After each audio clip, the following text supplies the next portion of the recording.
السلام علیکم ورحمۃ اللہ وبرکاتہ. کیا حال ہے سب کا؟ الحمدللہ. نحمده ونصلی علی رسولہ الکریم. اما بعد فاعوذ باللہ من الشیطان الرجیم. بسم اللہ الرحمن الرحیم. رب اشرح لی صدری ویسر لی امری واحلل عقدۃ من لسانی یفقہوا قولی.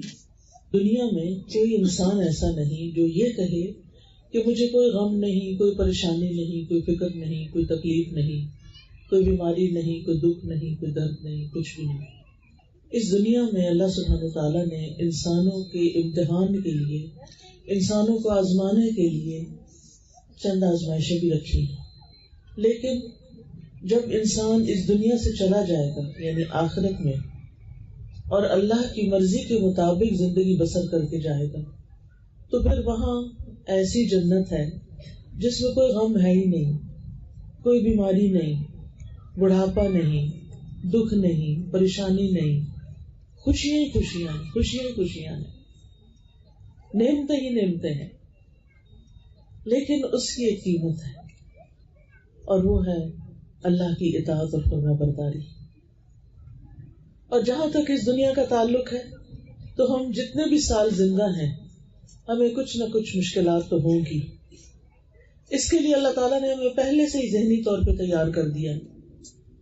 سورۃ البلد میں اللہ تعالیٰ فرماتے ہیں لَقَدْ خَلَقْنَا الْإِنسَانَ فِي كَبَدٍ، بلا شبہ یقیناً ہم نے انسان کو بڑی مشقت میں پیدا کیا ہے.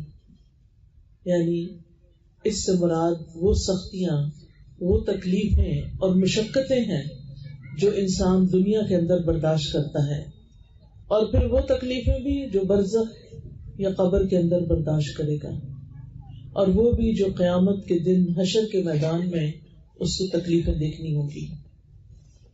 تو انسان کی زندگی کا یہ سفر مشقتوں سے خالی نہیں. لیکن ہم کس طرح اپنے آپ کو خوش رکھ سکتے ہیں، کس طرح اپنے آپ کو مضبوط رکھ سکتے ہیں کہ یہ غم اور یہ دکھ اور یہ تکلیفیں اور یہ مشقتیں جو اس دنیا کی زندگی میں ہیں ہمارا ذہنی توازن خراب نہ کر دیں، ہمارا نروس بریک ڈاؤن نہ ہو جائے، اور ہمارے حوصلے نہ ہار جائیں، ہم مایوس نہ ہو جائیں. تو اس لیے بہت ضروری ہے کہ انسان اس گر کو جانے. تو انسان بنا ہی مشقت میں ہے. دنیا اور آخرت دونوں میں امن اور سلامتی اور خوشی تو بس جنت میں ہے. دنیا کی زندگی مومن کے لیے قید خانہ ہے. جیسے قید خانے میں یا جیل میں کوئی انسان خوش نہیں ہو سکتا، لیکن اگر انسان کے دل کے اندر ایک سکون اور اطمینان ہے تو پھر جیل خانہ بھی کچھ نہیں کہتا. امام ابن تیمیہ تھے، ان کو کئی بار جیل کی اور قید خانے کی مشقتیں جھیلنی پڑی، لیکن وہ کہتے تھے کہ میرا دشمن میرا کچھ نہیں بگاڑ سکتے، اس لیے کہ جنتی فی صدری، میری جنت میرے سینے کے اندر ہے، میرے دل کے اندر ہے. جس دل کے اندر اطمینان ہوتا ہے، جس دل کے اندر سکون ہوتا ہے، جس دل کے اندر خوشی ہوتی ہے، اس کو پھر پرواہ نہیں ہوتی کہ وہ کسی جھونپڑی میں ہے یا کسی محل میں ہے. اس کے لیے بہت سی مشکلات پھر آسان ہو جاتی ہیں. لیکن جب یہ کہا جاتا ہے کہ مومن کے لیے دنیا قید خانہ ہے، تو اس لیے کہ اس کا کمپیریزن آخرت کی جنت سے کیا جاتا ہے. یعنی جنت کے مقابلے میں دنیا میں اگر کوئی انتہائی خوشیوں کے ساتھ بھی رہتا ہے اور ہر طرح کی نعمتوں میں بھی رہتا ہے، وہ بھی ایسا ہی ہے جیسے قید خانے میں رہ رہا ہو. قید خانے میں انسان کو کھانا پانی بھی مل جاتا ہے، سونے کی جگہ بھی مل جاتی ہے، بنیادی وقتی ضرورتیں اس کی پوری ہو رہی ہوتی ہیں، لیکن گھر والا آرام تو گھر والا ہی ہوتا ہے. تو مومن کا بھی اصل گھر دنیا نہیں ہے. ہم اس پلانٹ پہ، ہم اس زمین پر ہمیشہ رہنے کے لیے نہیں آئے. ہم تو صرف آزمائے جانے کے لیے آئے ہیں کہ ہمارا امتحان ہو رہا ہے. جیسے ایگزامینیشن ہال ہوتا ہے نا، تو اس میں سب بچے بیٹھ کے امتحان لکھ رہے ہوتے ہیں، ایسے ہی یہ دنیا ایک بہت بڑا ایگزامینیشن ہال ہے جس میں ہم سب کا امتحان ہو رہا ہے اور ہم سے دیکھا جا رہا ہے. اللہ تعالیٰ خود بھی دیکھ رہے ہیں، فرشتے بھی ہمارے ساتھ لگے ہوئے ہیں کہ ہم کرتے کیا ہیں. اللہ تعالیٰ فرماتے ہیں الذی خلق الموت والحیات لیبلوکم ایکم احسن عملا، کہ اس نے موت اور زندگی بنائی تاکہ تمہیں آزما کر دیکھے کہ تم میں اچھے عمل کون کرتا ہے، اچھے کام کون کرتا ہے. اور جو اچھے کام کریں گے ان کو اللہ سبحانہ وتعالی اپنے فضل اور رحمت کے ساتھ جنت میں داخل کریں گے. اور وہاں پہنچ کر وہ کہیں گے وقالوا الحمد للہ الذی اذهب عنا الحزن ان ربنا لغفور شکور الذی احلنا دار المقامة من فضله لا یمسنا فیها نصب ولا یمسنا فیها لغوب. وہ کہیں گے اللہ کا شکر ہے جس نے ہم سے غم دور کر دیا، یقیناً ہمارا رب بخشنے والا قدردان ہے جس نے اپنے فضل سے ہمیں ہمیشہ کی قیام گاہ یعنی جنت میں لا اتارا، جہاں ہمیں نہ تو کوئی مشقت اٹھانی پڑتی ہے اور نہ کوئی تھکاوٹ لاحق ہوتی ہے. یعنی جنت میں انسان جتنی بھی سیر کر لے، جتنا بھی گھوم پھر لے، جو بھی کرے، تھکاوٹ نہیں ہوگی. دنیا میں آپ دیکھیں کہ آپ بہت اچھے کپڑے پہن کے بیٹھ جائیں تو وہ ان کپڑوں کی بھی تھکاوٹ ہو جاتی ہے. یعنی اگر آپ بہت ہیوی قسم کا ڈریس پہن لیں، جیسے شادی پہ عام طور پہ پہنا جاتا ہے، لڑکیاں پہنتی ہیں، تو آپ دیکھیں گے لگتا تو خوبصورت ہے، شروع میں پہنتے تو اچھا لگتا ہے، لیکن تھوڑی دیر کے بعد پھر انسان کو گھبراہٹ بھی شروع ہو جاتی ہے. اسی طرح اگر آپ زیادہ زیور پہن لیں تو آپ تھک جاتے ہیں، آپ کو مشکل ہو جاتی ہے، کام نہیں ہوتا کوئی آپ سے. اسی طرح اگر آپ زیادہ کھا لیں تو کیا ہوتا ہے، چلنا پھرنا مشکل ہو جاتا ہے. اسی طرح اگر آپ زیادہ سو لیں تو کیا ہوتا ہے، تھکاوٹ ہو جاتی ہے. زیادہ سو کے بھی تھکاوٹ ہو جاتی ہے. کوئی بھی چیز اگر آپ زیادہ کر لیتے ہیں نا دنیا میں یا کم ہوتی ہے تو انسان کی زندگی بدمزہ ہو جاتی ہے. جنت میں ایسا کوئی مسئلہ نہیں ہوگا. آپ جتنا چاہیں کھائیں، سارا دن بھی کھائیں تو آپ کو کوئی تھکاوٹ نہیں ہوگی، کوئی سستی نہیں ہوگی، کوئی بدمزگی نہیں ہوگی، کوئی بدہضمی نہیں ہوگی. اور پیشاب پخانا تو ویسے ہی ختم ہو جائے گا، وہ تو ہوگا ہی نہیں زندگی میں. یعنی انسان اپنے آپ سے بھی اذیت اٹھاتا ہے نا، اپنی اسمیل بھی اس کو تکلیف دیتی ہے. لیکن جنت میں جو کچھ بھی انسان کھائے گا وہ اس طرح ہضم ہو جائے گا کہ اس کے جسم میں کوئی گندگی نہیں بنے گی. وہ کھایا پیا گلا سڑے گا نہیں اندر جا کے. تو کتنا سکون ہے، کتنی خوشی ہے. جنت کا ایک چکر ساری زندگی کی تھکاوٹیں، ساری زندگی کے فکر، ساری زندگی کی پریشانیوں کو ختم کر کے رکھ دے گا. نبی صلی اللہ علیہ وسلم نے فرمایا قیامت کے دن اہل جنت میں سے اس آدمی کو پیش کیا جائے گا جسے دنیا میں لوگوں میں سے سب سے زیادہ تکلیفیں پہنچی تھی. یعنی اس کو بہت ہی تکلیف سے زندگی بسر کرنی پڑی. پھر اسے جنت میں صرف ایک غوطہ دے کر پوچھا جائے گا اے ابن آدم کیا تم نے کبھی کوئی تکلیف دیکھی؟ کیا تجھ پر کبھی کوئی سختی بھی گزری؟ وہ عرض کرے گا اے میرے رب تیری قسم کبھی کوئی تکلیف میرے پاس سے گزری بھی نہیں. اس کو دنیا کی ساری تکلیفیں بھول جائیں گی، سارے غم بھول جائیں گے، اور کہے گا میں نے کبھی کوئی شدت اور سختی دیکھی ہی نہیں. تو یہ ہے جنت جو اللہ نے متقی لوگوں کے لیے تیار کر رکھی ہے، جو اللہ سے ڈرتے ہوئے زندگی بسر کرتے ہیں، اللہ کی فرما برداری میں زندگی بسر کرتے ہیں. لیکن ہم انسان ہیں، ہم سے خطا ہو جاتی ہے، ہم سے غلطیاں ہو جاتی ہیں، ہم سے گناہ ہو جاتے ہیں. وہ تو ہوں گے، پھر کریں کیا؟ مایوس نہیں ہونا، فوراً اللہ سبحانہ تعالیٰ کی طرف رجوع کرنا ہے، فوراً توبہ استغفار کرنی ہے. بڑے بڑے نیک لوگوں سے بھی لغزش ہو جاتی ہے کیونکہ انسان ہے نا. آپ کو معلوم ہے قرآن مجید میں حضرت یونس علیہ السلام کا قصہ آتا ہے. وہ اللہ سبحانہ تعالیٰ کے ایک بڑے بزرگ پیغمبر تھے. ان کی قوم نے ان کو اتنا ستایا کہ وہ اللہ کا حکم آنے سے پہلے ان کو چھوڑ کے چلے گئے. چلتے گئے آگے سمندر آ گیا تو کہنے لگے کہ میں اس قوم کے ساتھ اب نہیں رہ سکتا، یہ بڑی نافرمان قوم ہے، میں ان کو چھوڑ کے جا رہا ہوں. تو وہ سمندر میں انہوں نے ایک کشتی دیکھی تو اس کشتی میں سوار ہو گئے. تو کشتی چلی تھوڑی دیر تو ڈوبنے لگی. اب کرہ ڈالا گیا کہ کسی ایک بندے کو کشتی سے باہر پھینکیں گے تو تب کشتی چل سکتی ہے، ورنہ سارے ڈوب جائیں گے. وہ قرہ حضرت یونس کے نام نکلا، پھر ڈالا گیا، پھر انہی کے نام نکلا. آخر سب نے مل کے حضرت یونس کو، جو اللہ کے نبی تھے، سمندر میں پھینک دیا. جو ہی پھینکا ایک مچھلی آئی اور اس نے ان کو نگل لیا. اب جو ہی وہ مچھلی کے پیٹ میں پہنچے تو اندھیرا، اور آپ کو پتا ہے کہ مچھلیاں سمندر کی سطح کے اوپر نہیں تیرتی، وہ نیچے چلی جاتی ہیں. تو سمندر کا اندھیرا اور مچھلی کے پیٹ کا اندھیرا، اور پھر رات ہو گئی تو رات کا اندھیرا، بادلوں کا اندھیرا، اندھیرے پہ اندھیرا. تو انہوں نے کیا کیا؟ اس مشکل سے نکلنے کے لیے جو کہ امپاسبل نظر آتا ہے، اللہ تعالیٰ فرماتے ہیں وَظَنُّونِ إِذْ ذَهَبَ مُغَاضِبًا فَظَنَّ أَن لَّن نَّقْدِرَ عَلَيْهِ فَنَادَىٰ فِي الظُّلُمَاتِ أَن لَّا إِلَٰهَ إِلَّا أَنتَ سُبْحَانَكَ إِنِّي كُنتُ مِنَ الظَّالِمِينَ فَاسْتَجَبْنَا لَهُ وَنَجَّيْنَاهُ مِنَ الْغَمِّ وَكَذَٰلِكَ نُنجِي الْمُؤْمِنِينَ. اور مچھلی والا جب وہ اپنی قوم سے غضبناک ہو کر چلا گیا تو اس نے گمان کیا کہ ہم ہرگز اس پہ قادر نہ ہوں گے. پھر اس نے اندھیروں میں پکارا کہ تیرے سوا کوئی الہ برحق نہیں، تو پاک ہے، بے شک میں ہی ظالموں میں سے ہوں. تو ہم نے اس کی دعا قبول کر لی اور اسے غم سے نجات دے دی، اور ہم ایمان والوں کو اسی طرح نجات دیا کرتے ہیں.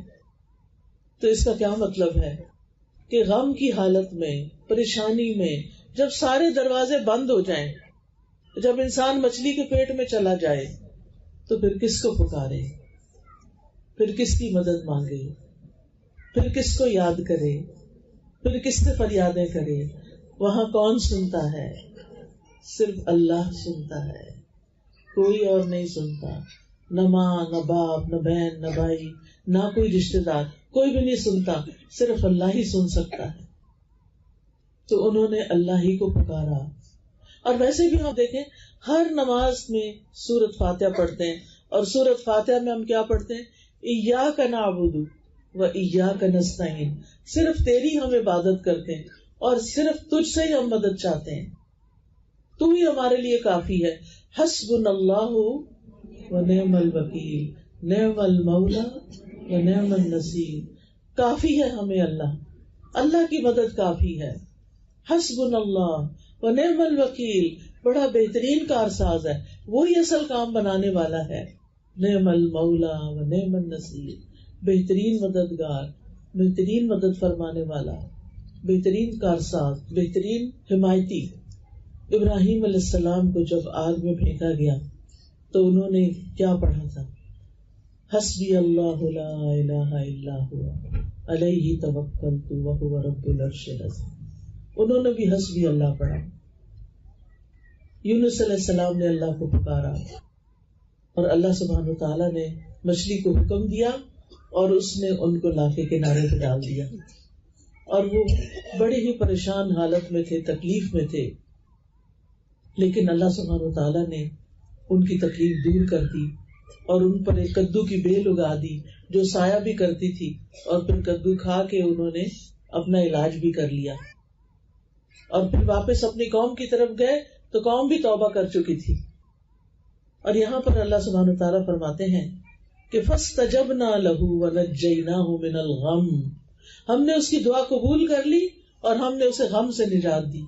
تو اس سے یہ پتہ چلتا ہے کہ جب ہم آیت کریمہ پڑھتے ہیں لا الہ الا انت سبحانک انی کنت من الظالمین، اللہ کے سوا کوئی عبادت کے لائق نہیں، اے اللہ تو پاک ہے، میں یقیناً ظالموں میں سے، قصور میرا اپنا ہے، گناہ میرے اپنے ہیں، غلطیاں میری ہیں. جب انسان اپنی غلطی کا اعتراف کرتا ہے تو اللہ تعالیٰ اس سے بڑا خوش ہوتا ہے، کیونکہ شیطان نے تکبر کیا تھا، ابا انکار کیا، واستکبر اور تکبر کیا، وکان من الکافرین اور وہ کافروں میں سے ہو گیا.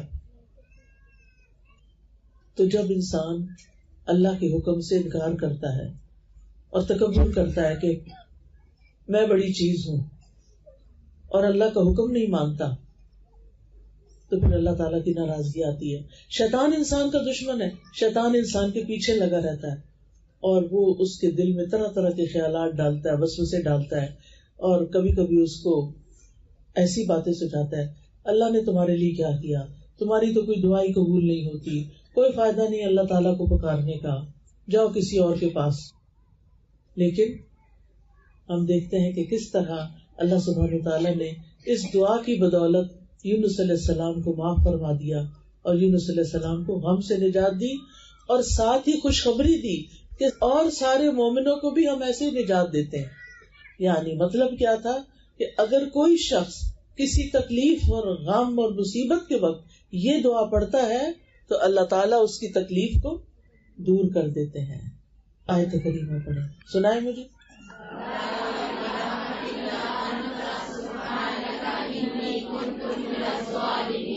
شابش، بہت ہی اچھا. تو اس سے کیا پتہ چلتا ہے کہ جب دل پہ بوجھ آئے، جب دل پہ غم آئے، جب کوئی فکر آئے، جب دل اداس ہو، جب دل پریشان ہو، تو کیا کریں؟ یہ آیت کریمہ پڑھیں، تسبیح پڑھیں. تسبیح غموں کا علاج ہے. آپ دیکھیں یہاں بھی وہ کیا کہتے ہیں، سبحانک، تو پاک ہے اللہ، تیرا کوئی قصور نہیں، غلطی میری اپنی ہے، تو پاک ہے، تو ظلم نہیں کرتا، تو کسی پہ زیادتی نہیں کرتا، تو سب کا مولا ہے، تو سب پہ رحم فرماتا ہے، غلطی میری اپنی. آپ دیکھیں کہ آدم علیہ السلام نے جب شیطان کے بہکاوے میں آ کے اس درخت کا پھل کھا لیا تھا جسے منع کیا گیا تھا، تو پھر کیا ہوا؟ اللہ تعالیٰ ناراض ہو گئے. انہوں نے اللہ تعالیٰ کو کیسے منایا؟ ربنا ظلمنا انفسنا وان لم تغفر لنا وترحمنا لنكونن من الخاسرین. آپ تو سب پڑھے لکھے ہیں ماشاءاللہ. بہت ہی خوشی ہو رہی ہے مجھے کہ آپ کو اتنی دعائیں آتی ہیں اور ضروری دعائیں آتی ہیں. اس دعا کا بھی مطلب کیا ہے کہ اے ہمارے رب، ہم نے اپنی جان پہ ظلم کیا، اگر تو نہیں بخشے گا، تو رحم نہیں فرمائے گا، ہمارا تو بڑا نقصان ہو جائے گا. تو اپنی غلطی مان لینا، اپنے گناہوں پہ توبہ کر لینا، اپنے کسی قصور کو یاد کر کے رو دینا، یہ اللہ تعالیٰ کی رحمت لاتا ہے اور دعائیں جلدی قبول ہوتی ہیں. اچھا، ہمارا عام طور پر رواج یہ ہے کہ جب کوئی تکلیف آتی ہے تو ہم لوگوں کو کہتے ہیں مجھے پڑھ کے دے دو. اچھا، وہ جب پڑھتے ہیں تو وہ کہتے ہیں انی کنت من الظالمین، وہ تو اپنے قصوروں کی معافی مانگ رہے ہیں، آپ کو کیا دیں گے؟ انہوں نے یہ تو نہیں کہا کہ یہ لڑکی جس نے مجھے کہا ہے یہ بڑی ظالم ہے، نہیں، وہ تو نہیں کہہ سکتے. تو ہر انسان کو خود اپنے لیے پڑھنا چاہیے، ٹھیک ہے نا، زیادہ سے زیادہ. اور اس میں کوئی شرط نہیں ہے کہ ضرور 1.25 لاکھ ہی پڑھیں. آپ چاہیں تو 2 لاکھ پڑھ لیں، کسی نے منع نہیں کیا. 4 لاکھ پڑھ لیں، یا آپ چاہیں تو جتنی دفعہ آپ سے پڑھا جاتا پڑھ لیں. لیکن اصل چیز کیا ہے کہ آپ کے اندر ایک تاثیر ہونی چاہیے. پڑھتے وقت آپ کا دل رونا چاہیے، اللہ میری سے غلطی ہو گئی ہے، اس وجہ سے میری شامت آئی ہے، آپ مجھے معاف کر دیں. تو اپنی غلطیوں کا اعتراف جو ہے یہ انسان کی سرشت میں ہے. شیطان نہیں مانتا اپنی غلطی، اور جو انسان اپنی غلطی نہ مانے وہ شیطان کا بھائی ہے، ٹھیک ہے نا. اب ہمیں دوسروں کو تو ہم نہیں منوا سکتے، لیکن ہم اپنی اپنی فکر تو کر سکتے ہیں نا. اپنی مشکلات سے تو نکلنے کے لیے یہ وظیفہ کر سکتے ہیں اور کرتے رہنا چاہیے. تو اس آیت سے یہ بات پتہ چلتی ہے کہ تسبیح کرنا، لا الہ الا اللہ پڑھنا، اس میں 2 چیزیں پڑھی انہوں نے، لا الہ الا انت. دوسرے لفظوں میں ہم کہتے ہیں لا الہ الا اللہ. اس لیے غم کا علاج لا الہ الا اللہ میں، اللہ کے سوا کوئی عبادت کے لائق نہیں. جب کبھی دل بوجھل ہو کثرت سے پڑھے لا الہ الا اللہ، لا الہ الا اللہ، لا الہ الا اللہ. آپ دیکھیں گے تھوڑی دیر کے بعد آپ کا دل ہلکا ہونے لگے. تو دوسرا ہے سبحانک، تو پاک ہے. تو اس میں ہم کیسے پڑھ سکتے؟ سبحان اللہ، سبحان اللہ، سبحان اللہ. ایک دفعہ سبحان اللہ کہنے سے زمین اور آسمان کے بیچ کی فضا بھر جاتی ہے، اتنا بڑا کلمہ ہے یہ. ایک دفعہ الحمدللہ کہنے سے میزان بن جاتا ہے، اتنے وزنی ہے یہ کلمات. اللہ کا ذکر بہت بڑی چیز ہے، معمولی چیز نہیں ہے. وَلَذِكْرُ اللَّهِ أَكْبَرُ. اس لیے ہمیں کثرت سے اللہ کو پکارنا چاہیے، اور جو اللہ کو پکارتا رہتا ہے الا بذکر اللہ تطمئن القلوب، خبردار اللہ کے ذکر سے دلوں کو اطمینان آ جاتا ہے. لیکن ہم اکثر یہ بھول جاتے ہیں، ہم بھول جاتے ہیں کہ اللہ کے ذکر میں اطمینان ہے، اللہ کے ذکر میں سکون ہے. تو اللہ سبحانہ تعالیٰ کو ہر حال میں یاد کرتے رہیں اور تسبیح پڑھتے رہیں اور لا الہ الا اللہ توحید کا اقرار کرتے رہیں. اس دعا کے بارے میں نبی صلی اللہ علیہ وسلم نے فرمایا، یونس علیہ السلام ذوالنون کی دعا جب وہ مچھلی کے پیٹ میں تھے، یعنی لا الہ الا انت سبحانک انی کنت من الظالمین، جب بھی کوئی مسلمان کسی معاملے میں ان الفاظ کے ساتھ اپنے رب سے دعا کرے اس کی دعا ضرور قبول ہوگی. یعنی اگر آپ کی کوئی اور دعائیں بھی ہیں، کوئی حاجتیں ہیں، تو یہ تسبیح پڑھ کے ایک دفعہ پڑھے، 2 دفعہ پڑھے، 3 دفعہ، 5 دفعہ، جتنا آپ کے پاس ٹائم ہے، یا دعا مانگنے سے پہلے آپ پڑھ لیں اور پھر اپنی دعا کریں. بچوں کے ایگزامز ہیں، یا کوئی جاب کا مسئلہ ہے، یا کاروبار کا مسئلہ ہے، یا کوئی بیمار ہے، یا کوئی دکھی ہے، پریشان ہے، تو آپ کیا کریں؟ دعا کریں. اپنے لیے بھی کریں، دوسروں کے لیے بھی کریں. مسلمان کی دعا مسلمان کے حق میں قبول ہوتی ہے، اور اس کے لیے فرشتہ دعا کرتا ہے، یا اللہ اس کو بھی یہی عطا فرما. اسی طرح رسول اللہ صلی اللہ علیہ وسلم نے فرمایا، کیا میں تمہیں ایسی چیز نہ بتا دوں کہ جب تم میں سے کسی آدمی کو کوئی رنج و الم ہو، دنیا کی آزمائشوں میں سے کوئی آزمائش آ جائے اور وہ اس دعا کو پڑھے تو اس کی تکلیف دور ہو جائے گی. تو آپ سے کہا گیا کیوں نہیں؟ آپ نے فرمایا وہ مچھلی والے کی دعا ہے، لا الہ الا انت سبحانک انی کنت من الظالمین. اس دعا کو دعائے کرب کہا جاتا ہے، یعنی کرب و بلا کے وقت یہ دعا پڑھی جائے. اس دعا میں 4 چیزوں کو وسیلہ بنایا گیا ہے. ایک توحید کو، ایک تسبیح کو کہ اللہ ہر عیب سے پاک ہے، اور پھر اپنی عبادت کے اقرار کو، اور اپنی غلطیوں کے اعتراف کو. یہ 4 چیزیں ہیں خاص اس دعا کے اندر جس کی وجہ سے دعا کی قبولیت ہوتی ہے. جب انسان لا الہ الا اللہ کہتا ہے، توحید کا اقرار کرتا ہے، تو اس کا مطلب یہ ہوتا ہے کہ یا اللہ میں کچھ نہیں، میرے ہاتھ میں کچھ نہیں، انسانوں کے پاس کچھ نہیں، اصل میں تو تیرا نام ہے، اصل میں تو سب کچھ کرنے والا تو ہے، شفا تو دیتا ہے، دکھی لوگوں کے دکھ دور تو فرماتا ہے، بھوکوں کو تو کھلاتا ہے، یعنی سب کچھ تو ہی کرتا ہے، زمین آسمان کا نظام تو ہی چلاتا ہے، ہر چیز تیرے اختیار میں ہے، تیرے قبضہ قدرت میں ہے. تو جب ہم یہ اقرار کرتے ہیں تو پھر اس کے نتیجے میں اللہ تعالیٰ ہم سے راضی ہوتا ہے، کیونکہ اللہ تعالیٰ سب سے بڑا ہے اور اللہ تعالیٰ کو یہ پسند ہے کہ بندے اس کی بڑائی کا اظہار کریں. پھر اللہ تعالیٰ ہر عیب اور ہر نقص سے پاک ہے، اور جب ہم یہ یقین کر لیتے ہیں نا تو پھر ہمارے دل میں اللہ تعالیٰ کے لیے بدگمانی نہیں آتی، پھر بندہ اللہ سے ناراض نہیں ہوتا.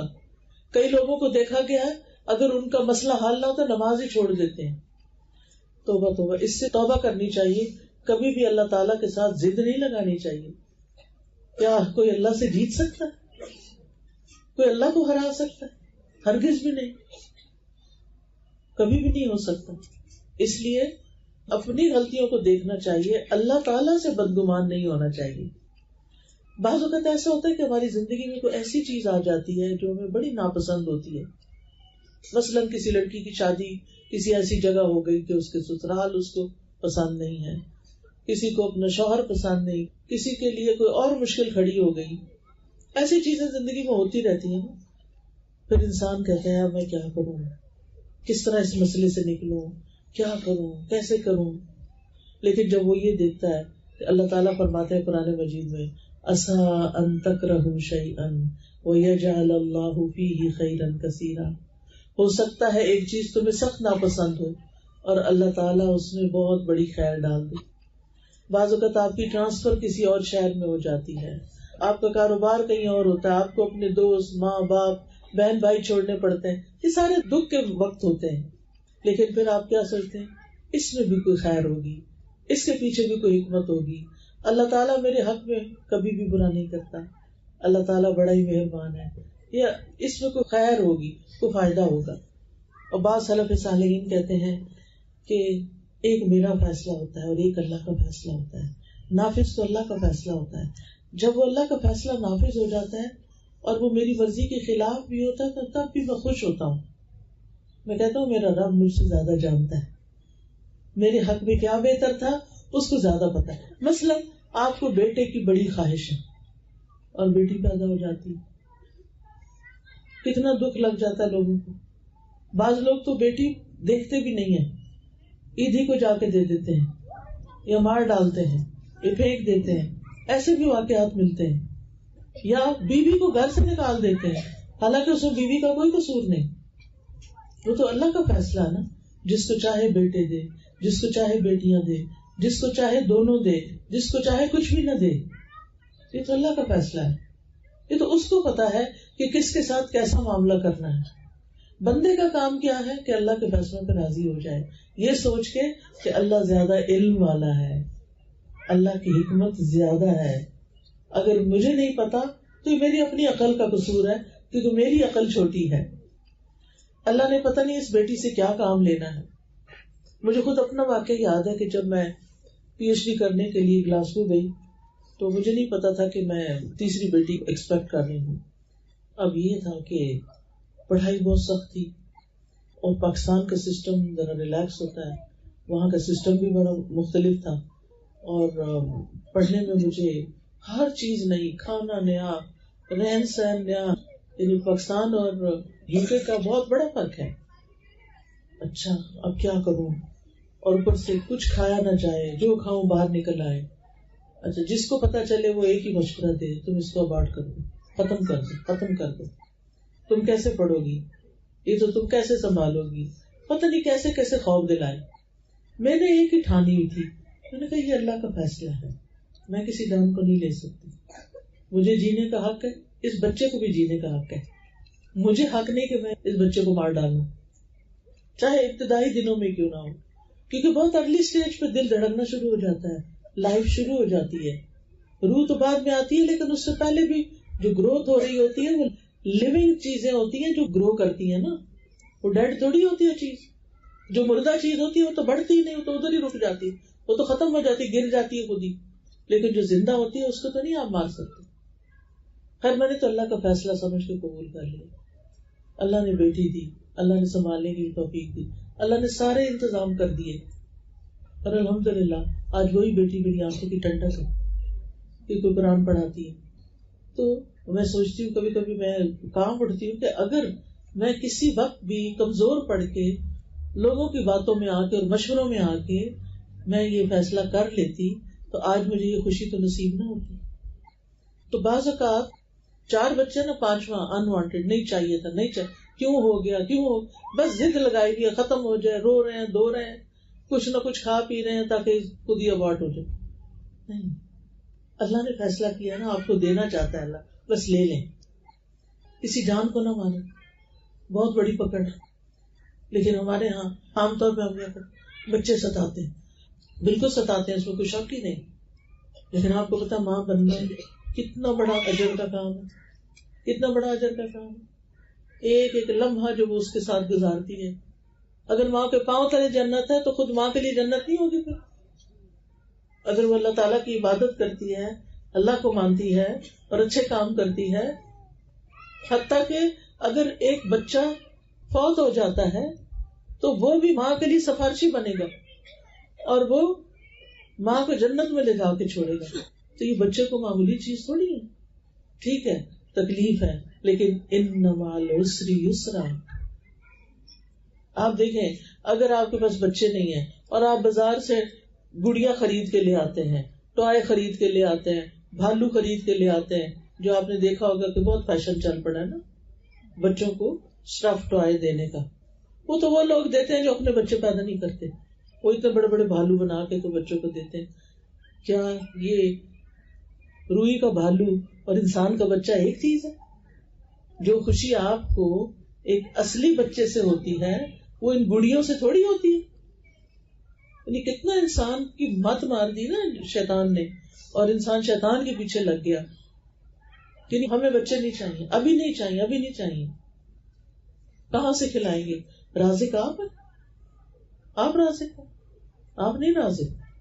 اور آپ دیکھیے کہ جو دنیا آگے بڑھ رہی ہے تو نئے نئے وسائل نکل رہے ہیں. اب کووڈ سے پہلے کسی کو پتا تھا آن لائن بھی کام ہوتا ہے اور آن لائن بھی بزنس ہوتا ہے اور آن لائن بھی کمایا جا سکتا ہے. آج کل چھوٹے چھوٹے علاقوں میں لوگوں نے، میں کبھی کہیں جاتی ہوں تو میں پوچھتی ہوں کیا کرتے ہیں آپ کے میاں، کیا کرتے ہیں بھائی. یعنی ہر جگہ چھوٹے سے چھوٹے اور بڑے سے بڑے شہر میں مجھے لوگوں نے بتایا آن لائن کام کرتے ہیں اور اتنا اتنا کما لیتے ہیں. کوئی آن لائن بچوں کو پڑھا رہا ہے، کوئی آن لائن کچھ اور کر رہا ہے. پاکستان میں بیٹھ کے امریکہ کے بچوں کو پڑھا رہے ہیں، کسی کو کچھ سکھا رہے ہیں، کسی کو کچھ بیچ رہے ہیں، کچھ خرید رہے ہیں. کیا آج سے 5 سال پہلے بھی کسی کو اس کا آئیڈیا تھا یا 10 سال پہلے؟ نہیں. اللہ نے لوگوں کے رزق کے نئے طریقے نکال دیے. تو رازق ہم نہیں ہیں، رازق اللہ ہے. اس لیے رزق کے خوف سے کہ کھائیں گے کہاں، کسی بچے کو قتل نہیں کرنا چاہیے.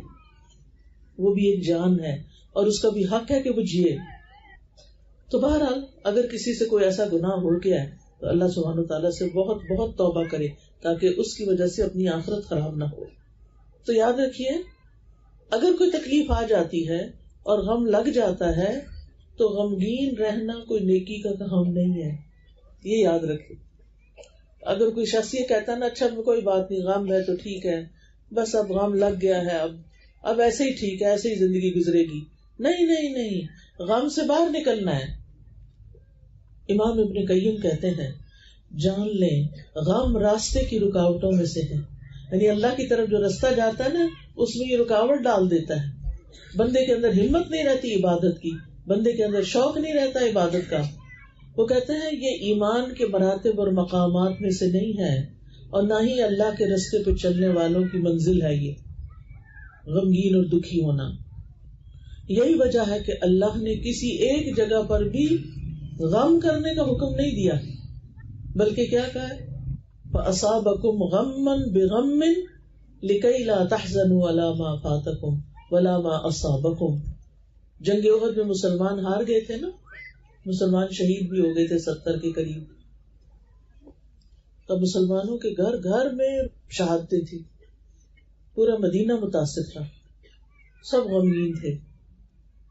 اللہ تعالیٰ فرماتے ہیں اللہ نے تمہیں غم پہ غم اس لیے دیا، یعنی لوگ بھی شہید ہوئے، شکست بھی ہوئی، غم پہ غم اس لیے دیا تاکہ تم غم نہ کرو. کہتے ہیں نا مشکلیں اتنی پڑی مجھ پر کہ آسان ہو گئی. تو بعض اوقات اللہ تعالیٰ انسان کو مضبوط بنانے کے لیے، اسٹرانگ کرنے کے لیے اس کے اوپر امتحان بھیجتا ہے.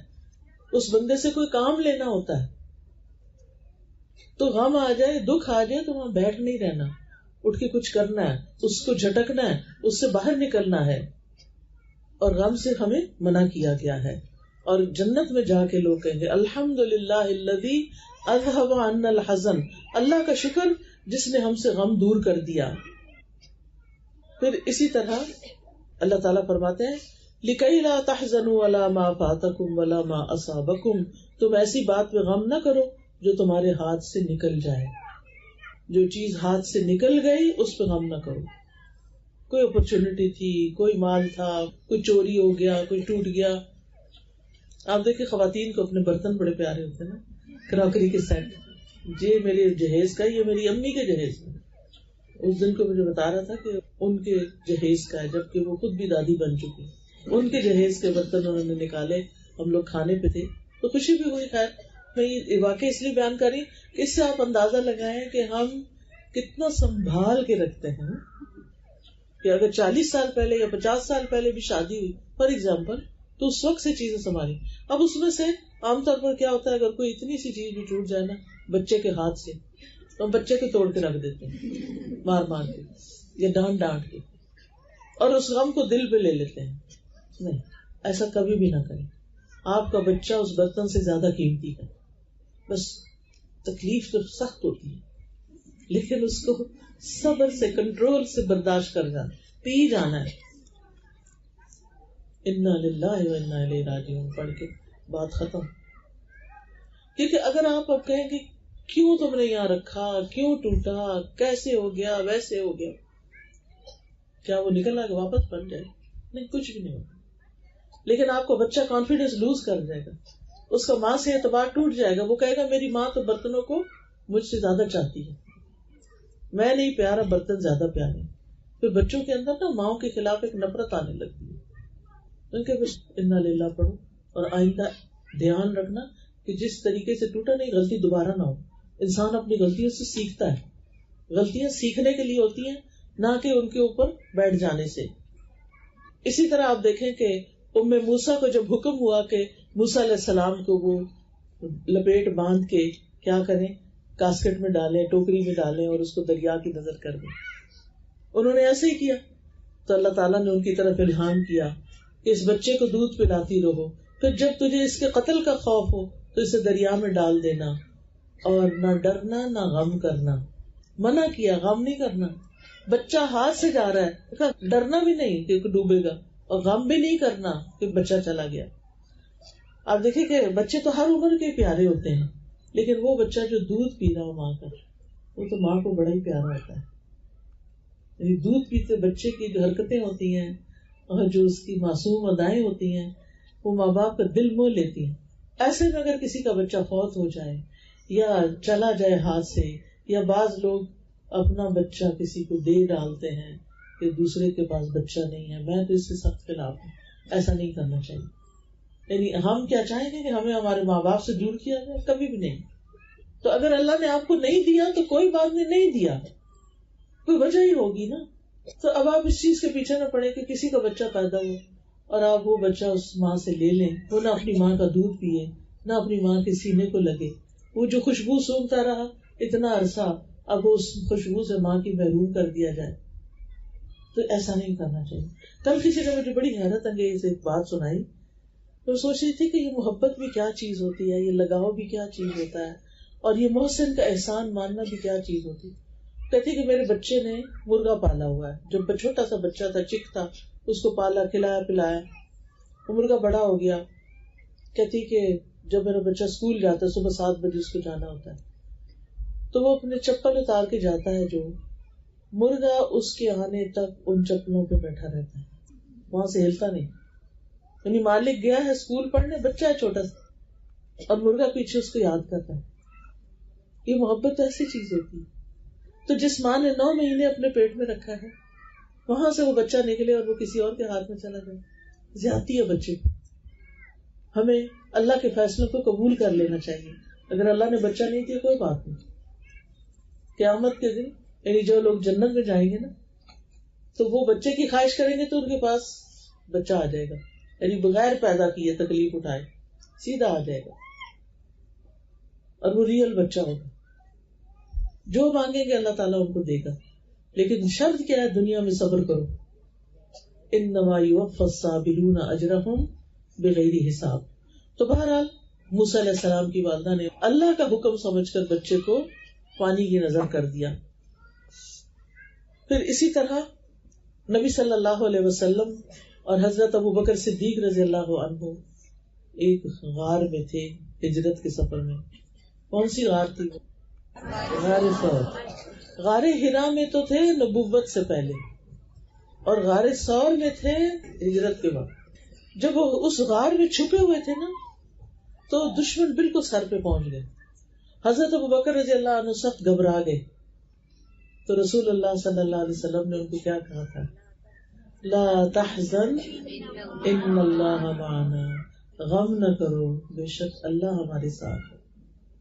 اللہ ہمارے ساتھ ہے, تم غم نہ کرو, اللہ مدد کرے گا. اتنا توکل. اور یاد رکھیں, غم کا علاج ہی یہی ہے کہ انسان کے اللہ میرے ساتھ. شوہر چھوڑ گیا ہے, اللہ تو ہے نا. بچے سارے چلے گئے ہیں, بڑے ہوتے ہیں نا بچے. تو آج کل کیا ہوتا ہے, ایک امریکہ چلا جاتا ہے, دوسرا افریقہ چلا جاتا ہے. ظاہر ہے ان کو بھی اپنا کوئی کام کاروبار ڈھونڈنا ہے. بہت سے لوگ خوشی سے نہیں جاتے, مجبوری سے بھی جاتے ہیں. تو ماؤں کو بھی ناراض نہیں ہونا چاہیے. لیکن جب بچے ایک کے بعد ایک جانا شروع ہوتے ہیں تو دل کو کچھ ہوتا ہے. ہم انسان ہیں. اگر پرندوں کو, جانوروں کو, بلی کو محبت ہو جاتی ہے انسان سے, تو انسان کو تو انسان سے زیادہ ہی ہوتی ہے. تو جدائی بھاری ہوتی ہے. لیکن اللہ کا حکم ہے کوئی بات نہیں. اب آپ دیکھیے کہ جب بچے نہیں رہتے، غمگین نہ رہے ہر وقت کہ اللہ میرے ساتھ، اور اپنے آپ کو کسی کام میں مصروف کریں.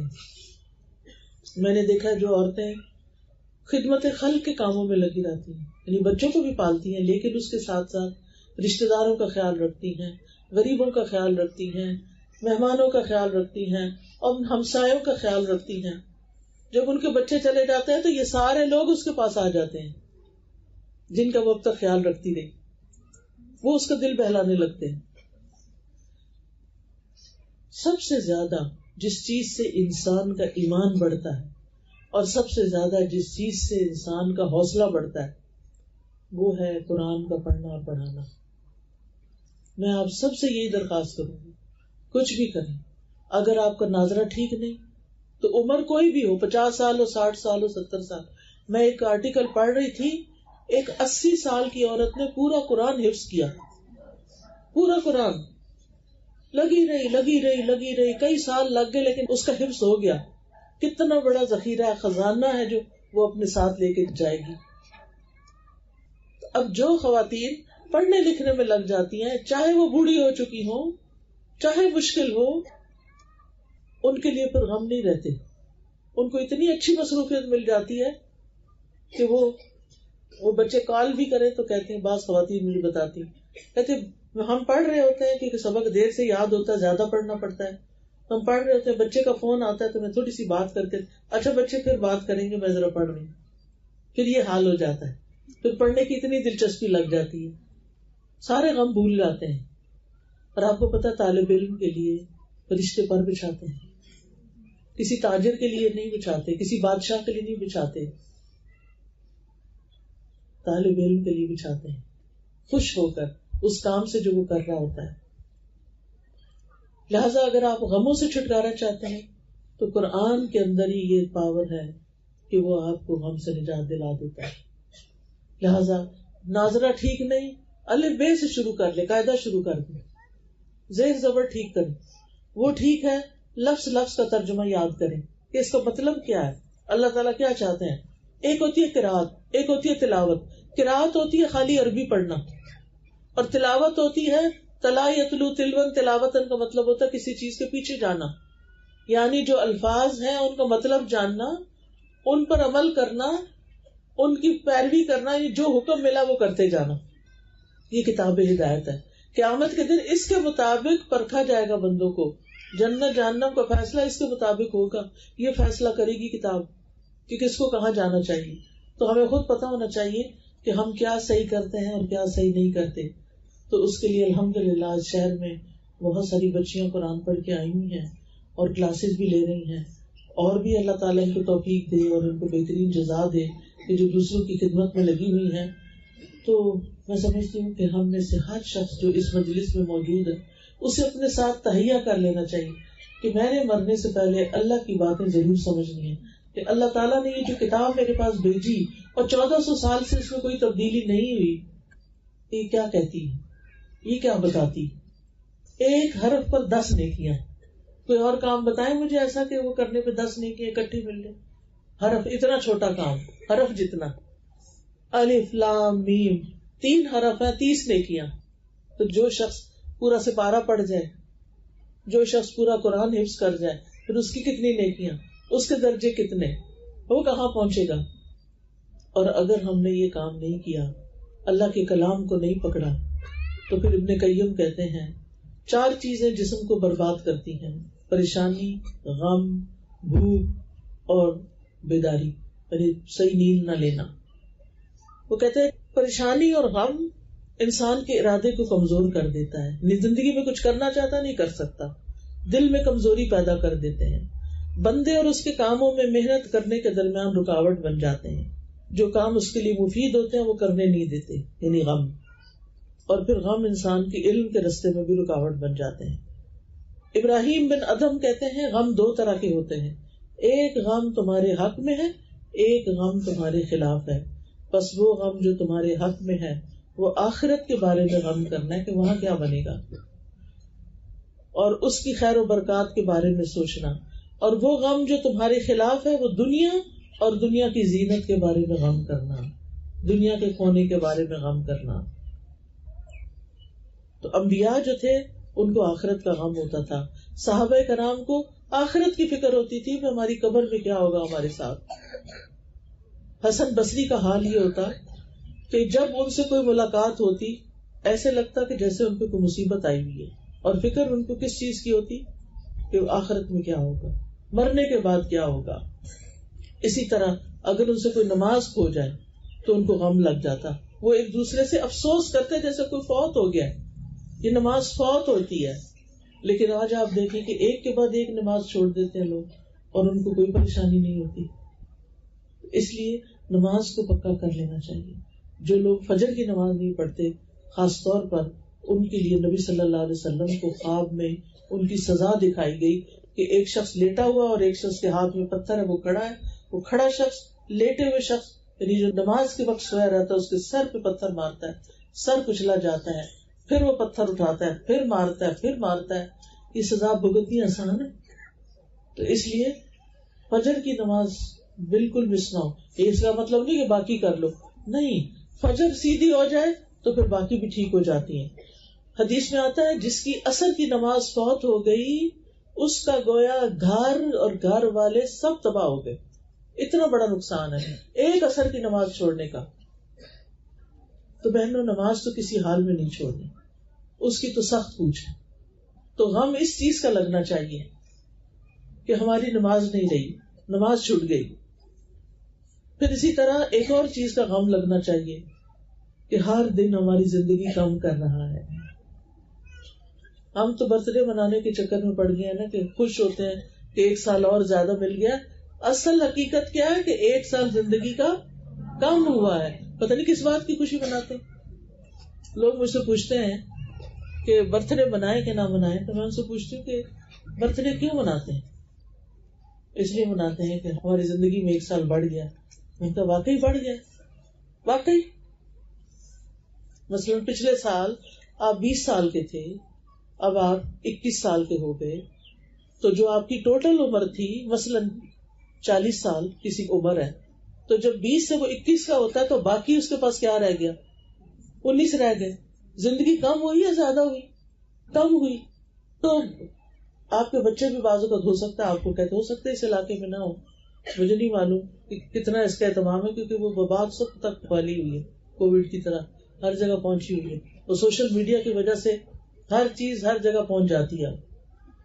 تو بعض اوقات مائیں کہتی نہیں ہمارے بچے ضد کرتے ہیں. مائیں بچوں کو نا کاغذ لے کے بیٹھ کے سمجھائیں کہ یہ دیکھو اگر کسی کی عمر اتنی ہو اور وہ اس میں سے اتنے سال گزار لے تو باقی کیا بچا؟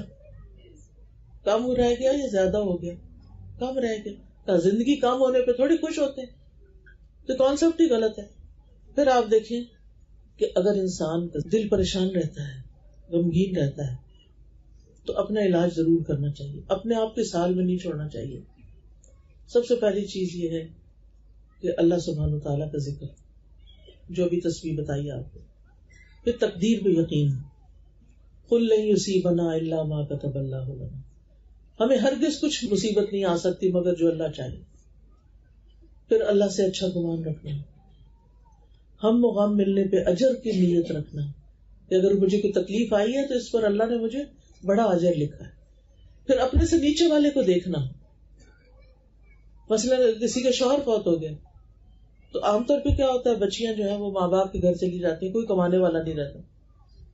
لیکن بعض لوگوں کو آپ دیکھیں کہ الحمدللہ شوہر کے جانے سے فرق نہیں پڑتا، اللہ تعالیٰ کوئی اور رستہ نکال دیتا ہے.